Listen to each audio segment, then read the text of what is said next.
Hello, everyone. My name is Gautam Sharma from IndusAge. Today, we have a very special guest, Lisa Sthalekar, an illustrious cricketer from Australia and now a T20 commentator from US and West Indies, where currently we're having the T20 Men's World Cup, which is brought to you live and exclusive by Prime Video.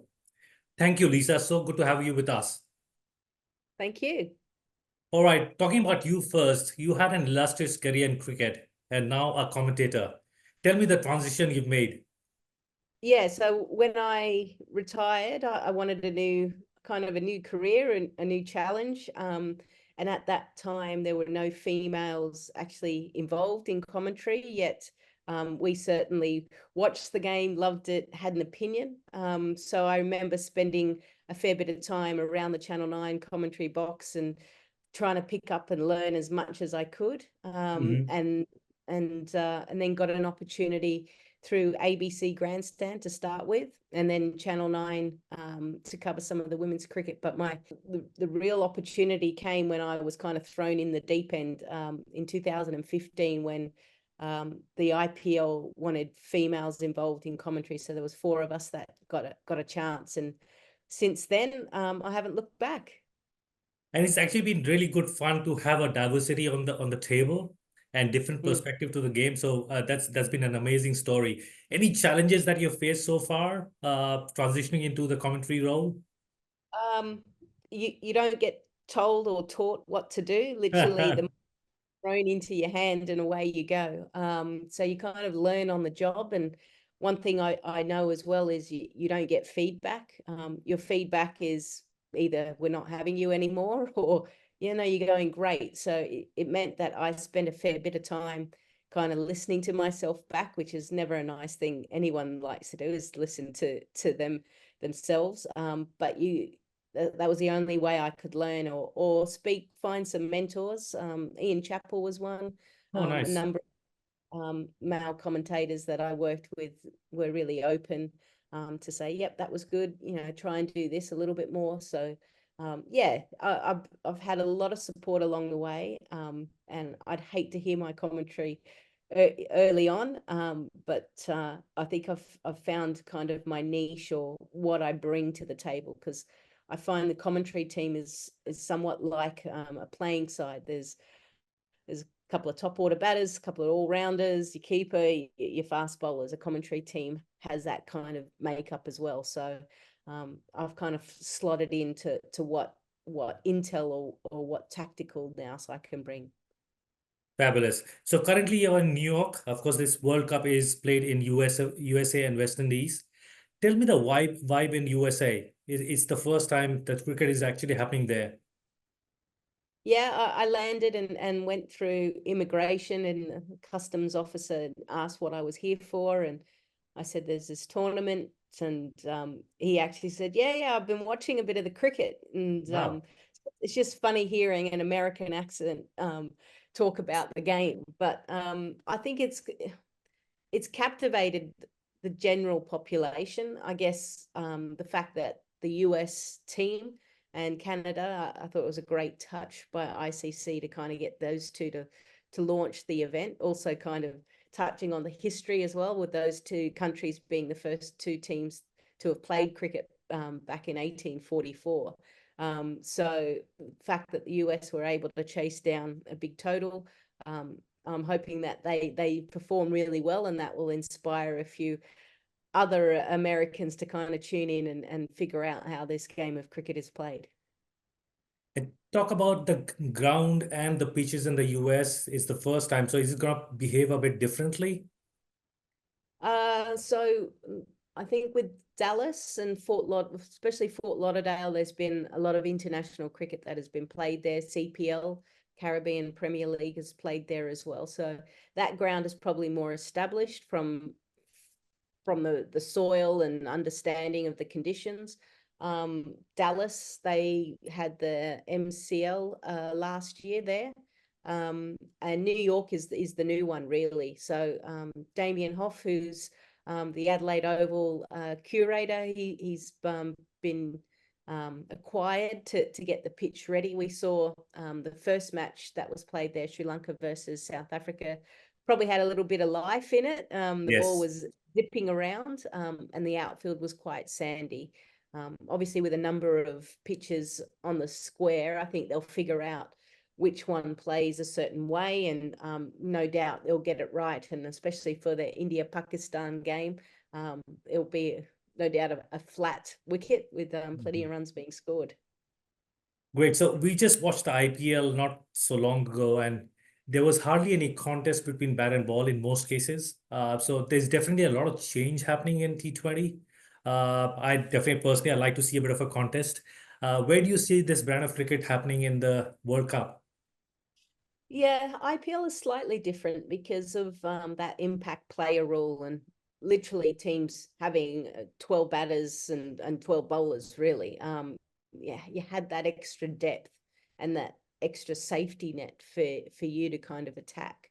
And what it also saw was that the all-rounders weren't necessarily being used as all-rounders. Right. They didn't feature as much. So, you know, it's something that I think BCCI will review afterwards, but will that type of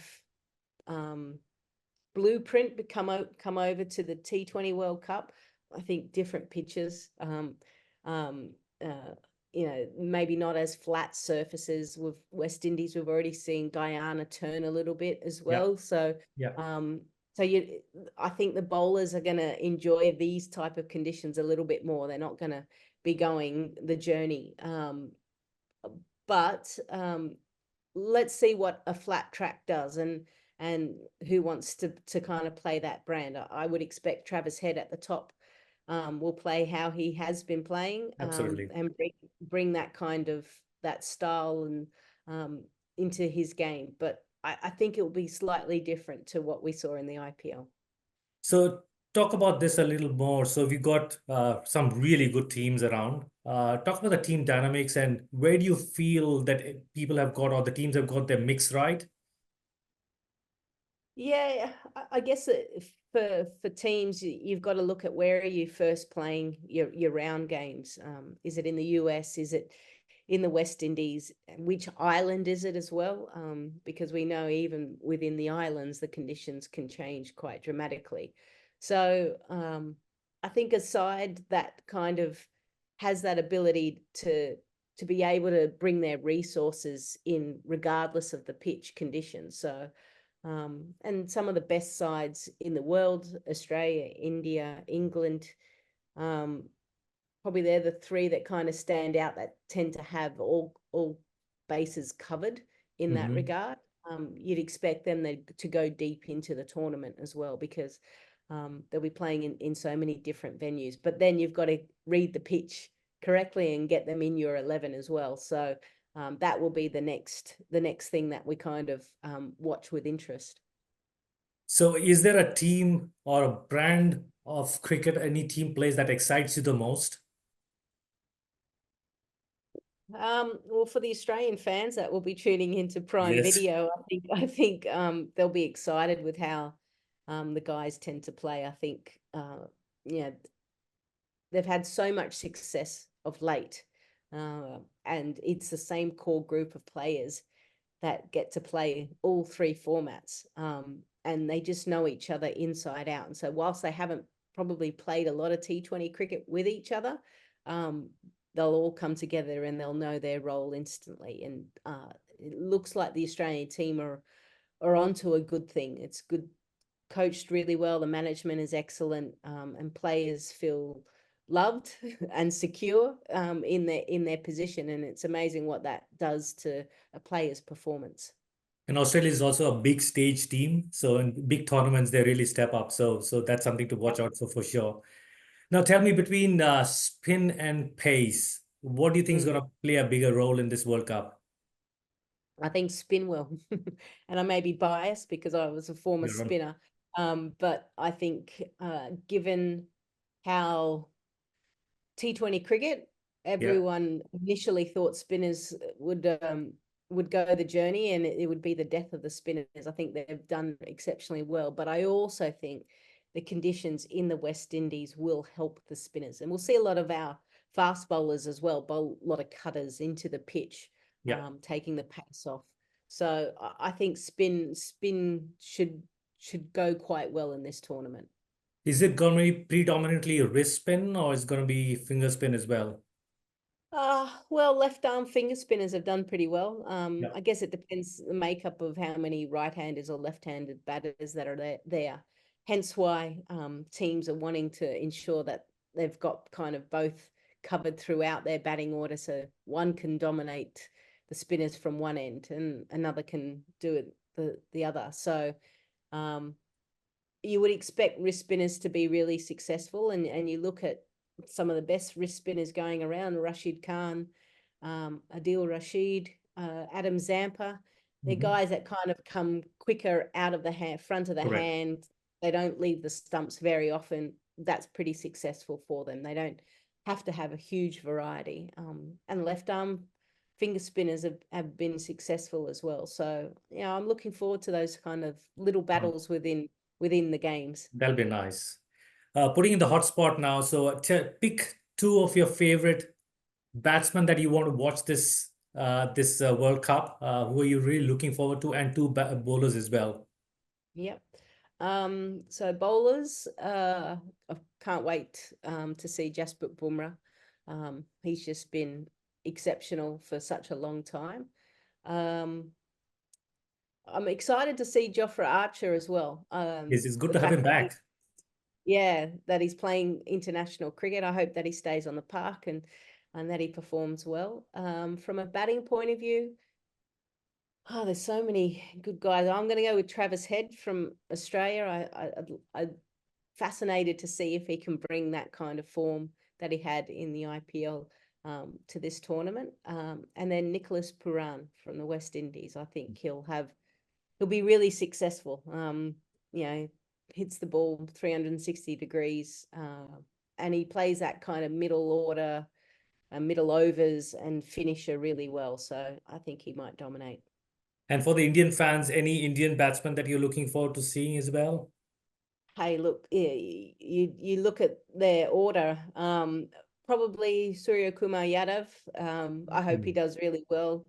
He may not have the pace that comes onto it, where he likes to get on the inside and flick it over to fine leg and those areas. But yeah, I think India have got out and out superstars, and I was in the stands as a spectator when India took on Pakistan at the MCG, and Virat Kohli's innings was one of the most special moments I've had watching sport, and I've watched a lot of sport. But yeah, that was kind of cool, and he seems to kind of bring his A game on the big stage as well. Absolutely. So there are two big games coming up. One is Australia versus Oman, and also India versus Pakistan. And you just talked about it. So any insights on those two games? Yeah, well, for Oman, first T20 World Cup, they went to a super over in their first game. Unfortunately, lost that. So they'll be different for the Australians, something that they haven't experienced. So I would expect Australia to dominate. I'll be fascinated to see what Australia's playing 11 will be, given the fact that some of the players arrived a little bit late. So will they rest them a little bit longer in the initial stages of the tournament? And then India, Pakistan. That's a big game. It's a big game. I mean, I was there. I covered the World Cup game, and it was a bit of a fizzer. It didn't really live up to expectations. Unfortunately, Pakistan didn't have a great day in Ahmedabad. But T20 cricket, the Pakistan have got pretty lethal bowling attack. And then you look at India's top order and the depth that they have from a batting point of view. When you think of Jadeja, can score plenty of runs as well, and not sure where he's going to bat in the order. So that will be a game that everyone tunes in. And even though I'm in New York, I don't think I'll be going to the actual game. So just like everyone else, I'll be tuning in on Prime Video. So do you think this is going to be a full house? Oh, it is the hottest ticket in town. It is. I have no doubt that it is the most wanted thing at the moment. It's not a Broadway musical. It is India versus Pakistan. And they're, I think I caught up with Steve Smith last night, and he was saying that he's got 20 people asking him for tickets, and as commentators, we don't get tickets. I'm not So, surprised. So all the yeah, matches are brought to you live and exclusive by Prime Video. So people who are not in the stadium or not in the country, they can watch it there for sure. yeah. Another hot seat for you, Lisa. Pick the top 4 teams that you think are going to qualify, and you pick the winner too. Oh, geez, tough, right? The hardest format to predict, I reckon. So I think Australia, India. I've got New Zealand up there because New Zealand tend to be they tend to punch above their weight, and I'll go with the West Indies. I actually think there'll be a side that they're certainly hurting from not making the 50 over World Cup, not being able to qualify for the first time.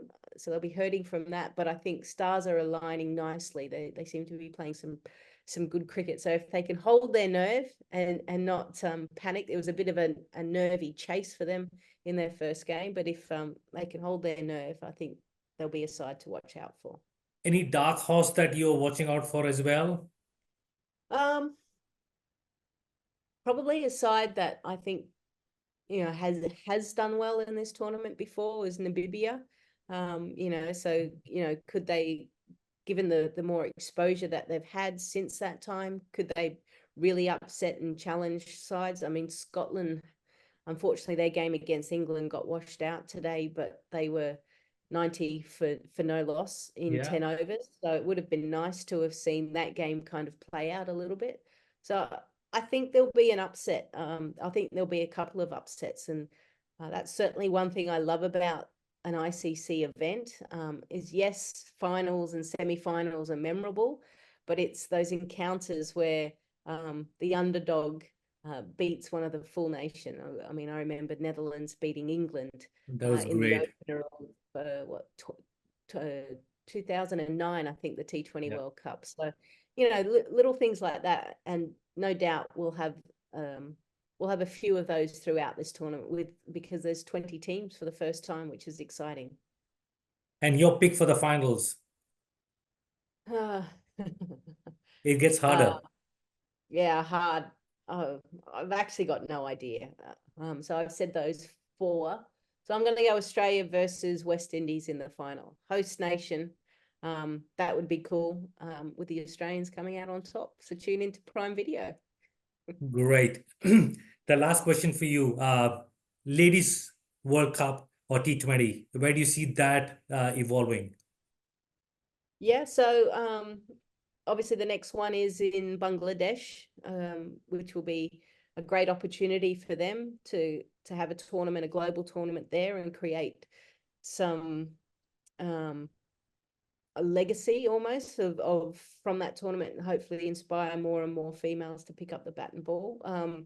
I think that edition will be hotly contested. I don't think the Australians are a shoo-in. They tend to be more often than not, but I think England, India are performing really well. Obviously, India's got a series against South Africa starting soon, so they're building up nicely for that. So yeah, and another exciting tournament, which isn't that far away, which is scary. We're literally in the men's one, and once this finishes, it won't be long until the women's T20 World Cup.